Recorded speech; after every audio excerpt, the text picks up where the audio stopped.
It has been a week of school stories in the news. Everything from hot debates about hot lunches to how to stop bullying. Kids are settling back into the routine, except at one high school in Texas. A community there is still reeling from an explosive court case that just finished. A teacher-student sex scandal. Make that plural on the students. One teacher, 5 students who say it involved a game of truth or dare.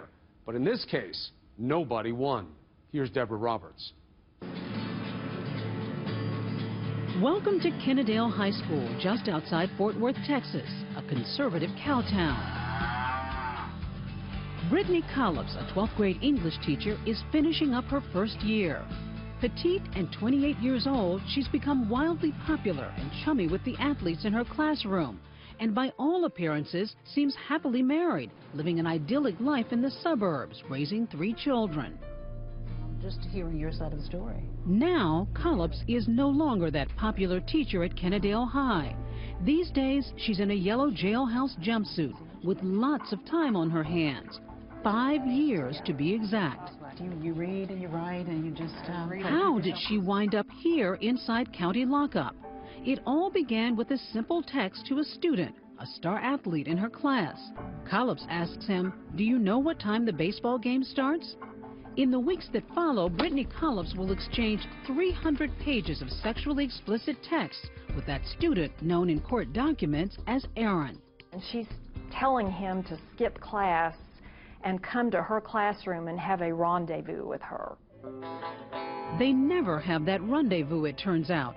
But Assistant DA Elizabeth Beach says Collops became infatuated with Aaron, telling the football player, "With all my other students, I look at them and see boys. But with you, I see a man." And then there's this candid admission. I'm an anything goes in sex kind of girl. Sitting in the classroom, she goes into these very specific sexual text messages about the things she wants him to do to her body. I like pulling hair, biting, scratching, spanking. I even like being choked. How did you ever even wind up with a student? I'd really honestly rather not even talk about the details of that. But tonight, Brittany Collops is breaking her silence for the very first time in this exclusive interview with 2020. It's April 2011. Collops invites Aaron into her home to watch a movie. Her husband and children are away, and teacher and student end up having sex. And it won't be the last time. Aaron reportedly goes back at least 4 more times to see his teacher. But now he's not alone.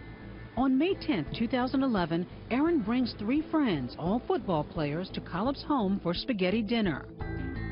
But prosecutors say they end up getting more than just a home-cooked meal. Their teacher reportedly puts on a lingerie show, pulling out sex toys, leading the 4 willing jocks to her bedroom. She's performing one sex act on one student, and she is simultaneously performing another sex act on another student, and she's farming out her kids for the night so that she can have 4 students in and engage in what is more or less an orgy. But this time, it's all captured on Aaron's cell phone by one of his pals in Collops' bed. There are multiple participants in this particular act. Wow. Yes. Pretty graphic video. A bit graphic, yes. The video's so graphic, it's unsuitable for air. When they began filming, she said, "Don't shine that light in my eyes." Back at school, that steamy cell phone video is grist for hallway gossip and bragging rights. I felt like I was victimized in that video because I never gave my consent for it. You were victimized, even though you're felt like I older than was. these students. Does age matter if someone's a victim of a crime? Collops, a victim? I was a The victim. law in Texas says otherwise. The first-year teacher is called to the principal's office. 5 days later, Collops is arrested and taken into custody. A school district shocked after The teacher accused of having sex with 5 of getting too close to members of the school's football team. Well, students bragged about it, and that's... Nothing ever sort of clicked for you that I could actually wind up being arrested for this. A lot of times people aren't necessarily thinking straight. Many in this community are outraged. I think it's disgusting. I mean, I don't understand. That's kind of messed up what she did, but I mean, I don't know. I kind of feel bad for her. Of course, you never think it's going to be your neighbor. What part of this is inappropriate didn't you get? Well, it's not that I didn't get it. And I'm not saying that I don't take responsibility for my actions. I do. I should never be able to teach again. But she doesn't believe she should be in jail, since all the athletes she had sex with were 18 or older, technically grown men, Kollop says, who knowingly played their role in a tawdry sex game. Some people would ask, Brittany, if you wanted to have sex outside of your marriage, why didn't you turn to somebody your own age? You know, I can understand why people ask those questions. Because they're still students, even though they were at the age of consent. I'm not trying to say that it's not wrong or immoral for a teacher to have a sexual relationship with her students. I'm not saying that.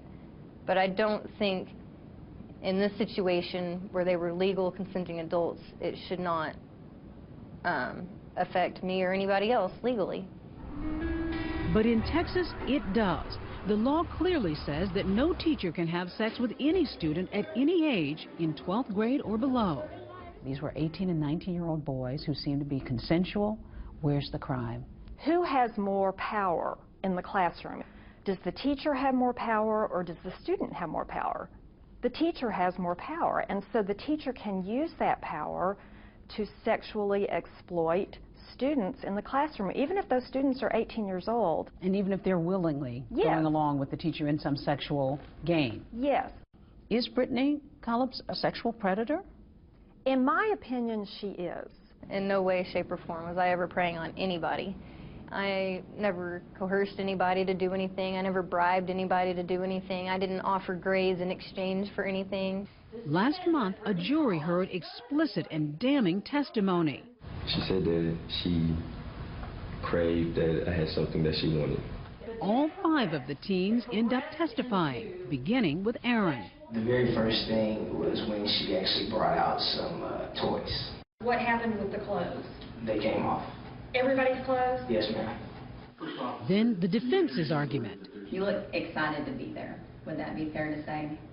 Yes, ma'am. You were happy to be there. Is that right? Yes, ma'am.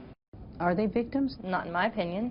They didn't feel like I victimized them. They didn't feel like victims, you know, last year. They don't feel like victims now. And they didn't want anything to happen to me either. In fact, one student wanted to testify on his teacher's behalf, says defense lawyer Lex Johnston. You feel like a victim? No, sir.